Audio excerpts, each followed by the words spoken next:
Reports suggest that South Africa's growth prospects may have dimmed even further.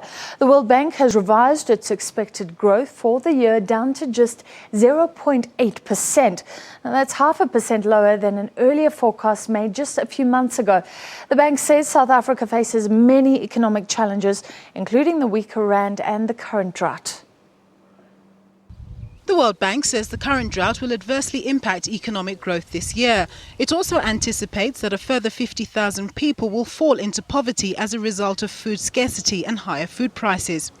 Clearly, this is one of the worst droughts South Africa has faced in almost 2 decades. El Niño is very strong. We're estimating that the drought has shaved probably about 0.2 percentage points from headline growth. And I think that probably underestimates the impact of this on particularly poor agricultural communities. So we're seeing very differentiated impacts across the country. At a national level, it's likely that 50,000 people were pushed into poverty because of the drought. But if you look at rural provinces like Mpumalanga, that's equivalent to a 0.4 percentage point increase in the poverty rate in Mpumalanga. So it's showing you that people who depend on agriculture are being extremely badly hit, especially the poor. The international lender says all eyes will be on this month's national budget. What people are looking for is firm action on the expenditure side, tackling the large wage bill, looking at ways to improve the effectiveness and efficiency of spending. I used the example of education, where the country spends 8% of GDP and the test scores are so poor.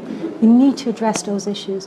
But at the same time, we also need to create space for spending on infrastructure, safeguarding the social transfers so that you can help enhance growth, but at the same time protect the poor. So to me, that points to the need not only just for action in the fiscal space, reforms are also needed to address the long-term constraints to growth. The bank says the current economic climate serves as an opportune moment to revisit policy, to make it easier to do business in the country, as well as to ensure cheaper digital connectivity, as these initiatives should contribute to boosting economic growth. Nompumelelo Siziba, SABC News, Johannesburg.